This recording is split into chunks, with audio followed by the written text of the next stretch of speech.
بسم اللہ الرحمن الرحیم۔ قرآن کریم میں اللہ تعالیٰ نے ارشاد فرمایا ہے کہ ہر چیز نے موت کا مزہ چکھنا ہے، یعنی کائنات کے ہر جاندار کے لیے اللہ پاک نے موت کا وقت اور جگہ متعین کر رکھی ہے۔ اس سے کسی کو چھٹکارا نہیں ملے گا اور نہ ہی کوئی اس سے بھاگ سکے گا۔ اسی لیے ابلیس شیطان کو بھی ایک دن موت آئے گی، لیکن وہ دن کون سا ہوگا؟ کون ابلیس کو موت دے گا؟ کیا شیطان کو نزاع کے عالم میں تکلیف ہوگی؟ شیطان کی قبر کہاں بنائی جائے گی؟ شیطان کتنے عرصے تک موت کی نیند سویا رہے گا؟ ناظرین گرامی، آج ہم انہی اہم سوالات کے جوابات قرآن حدیث کی روشنی میں دیں گے۔ ناظرین گرامی، جب شیطان مردود کو اللہ پاک نے جنت سے نکال دیا تو اس نے اللہ پاک سے قیامت تک کی مہلت مانگی کہ قیامت سے پہلے مجھے موت نہ آئے، لیکن اللہ پاک نے اسے مقررہ وقت تک یعنی ایک خاص وقت تک مہلت دی، جسے قرآن کی سورہ ہجر کی آیت نمبر 36 تا 38 میں یوں بیان فرمایا گیا ہے۔ اس نے کہا، اے پروردگار، لوگوں کے زندہ کیے جانے تک مجھے مہلت دے۔ فرمایا، تجھے مہلت دی جاتی ہے وقت معلوم تک کے لیے۔ سورہ ہجر 36 تا 38۔ ناظرین گرامی، وقت معلوم کو مفسرین نے نفخہ اولیٰ لکھا ہے، یعنی جب حضرت اسرافیل علیہ السلام پہلی دفعہ سور پھونکیں گے، قیامت کی نشانیاں جب پوری ہو جائیں گی تو مومنین کی بغلوں کے نیچے سے ایک پیاری سی خوشبودار ہوا گزرے گی، جس سے تمام ایمان والے وفات پا جائیں گے، اور پھر اس کے بعد 40 سال کا زمانہ گزرے گا کہ جس میں کوئی بچہ پیدا نہ ہوگا، یعنی ہر انسان کی عمر کم سے کم 40 سال ہوگی۔ مسلمان چونکہ مر چکے ہوں گے، اسی لیے زمین پر صرف مشرک و کفار رہ جائیں گے۔ تفسیر در منصور 71 پر لکھا ہے کہ جب مومنین کی وفات کو 40 سال گزر چکے ہوں گے تو پھر حضرت اسرافیل علیہ السلام پہلی دفعہ سور پھونکیں گے، جسے نفخہ اولیٰ بھی کہتے ہیں۔ شروع میں اس کی آواز نہایت کم ہوگی کہ لوگ کان لگا کر سنیں گے، پھر یہ بڑھتی بڑھتی اس قدر زیادہ ہو جائے گی کہ کانوں کے پردے پھٹ جائیں گے، ان کے نتنوں سے پیپ بہنا شروع ہو جائے گی اور لوگ مر جائیں گے، انسان، جن، فرشتے، یہاں تک کہ شیطان ابلیس کو بھی اس نفخہ اولیٰ کے وقت موت آ جائے گی۔ اس کے 40 سال بعد حضرت اسرافیل علیہ السلام دوسرا سور پھونکیں گے تو پھر تمام مردے زندہ ہو جائیں گے اور قیامت ہوگی اور میزان لگے گا، یعنی نفخہ اولیٰ کے وقت ابلیس کو موت آئے گی اور نفخہ اولیٰ اور نفخہ ثانیہ کے مابین 40 سال کا عرصہ ہوگا، اور یہ کہ ابلیس 40 سال تک مردہ رہے گا۔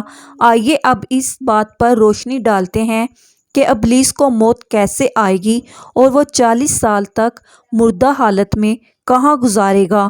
اس سلسلے میں حضرت کعب بن احبار رضی اللہ تعالیٰ عنہ کی ایک مشہور روایت پیش کرتے ہیں۔ حضرت کعب بن احبار رضی اللہ تعالیٰ عنہ فرماتے ہیں کہ جب ابو البشر حضرت آدم کی وفات کا وقت آیا تو وہ پریشان ہو گئے اور اللہ پاک سے عرض گزار ہوئے، اے اللہ، میری موت سے میرا ازلی دشمن بہت خوش ہوگا، کیونکہ میں مرنے والا ہوں اور وہ قیامت تک زندہ رہے گا۔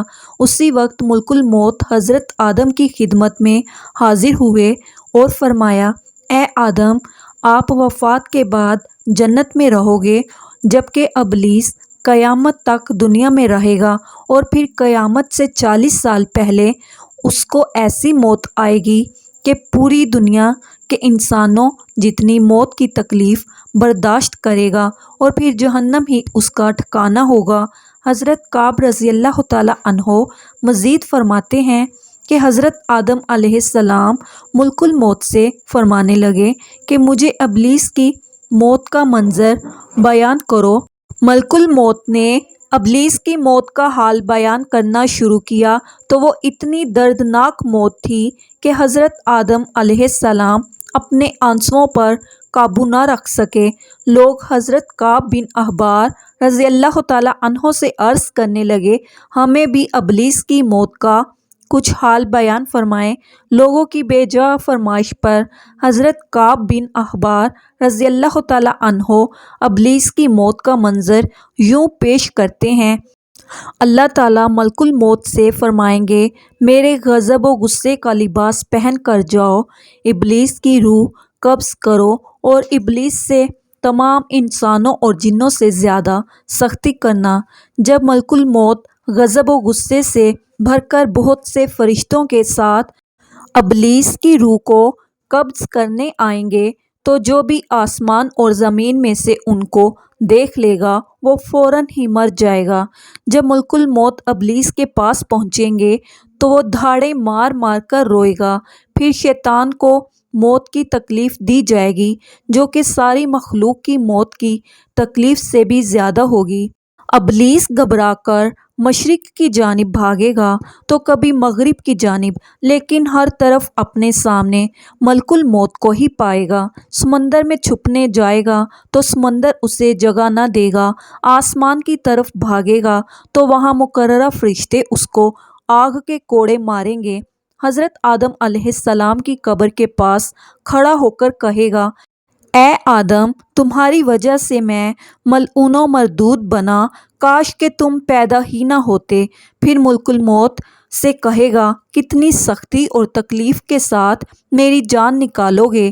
فرمائیں گے، جتنے لوگ جہنم میں ہیں ان سب کی موت سے کہیں زیادہ تکلیف اور سختی کے ساتھ۔ یہ سن کر تڑپنے لگے گا اور چیختا چلاتا ادھر ادھر بھاگے گا اور اسی جگہ پہنچ جائے گا جہاں اس نے جنت سے نکلنے کے بعد پہلا قدم رکھا تھا۔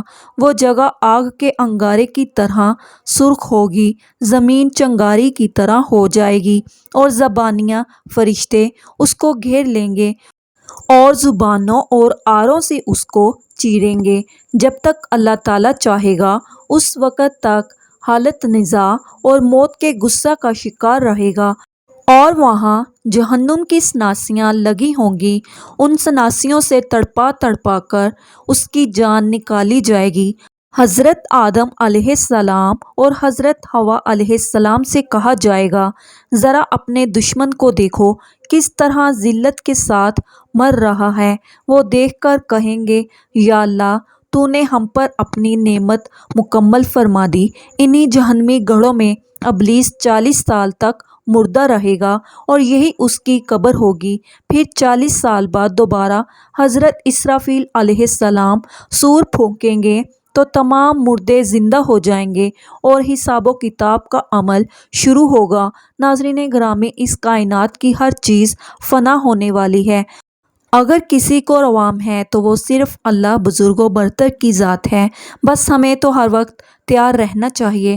دعا ہے کہ اللہ تعالیٰ ہمیں موت سے پہلے موت کی تیاری کرنے کی توفیق عطا فرمائے، ہمیں 5 وقت کی نماز پڑھنے کی توفیق عطا فرمائے اور ہمیں زیادہ سے زیادہ نیک اعمال کرنے کی توفیق عطا فرمائے، آمین یا رب العالمین۔ محترم ناظرین، کمنٹ باکس میں اپنی اچھی رائے کا اظہار ضرور کیجیے گا۔ شکریہ، اللہ حافظ۔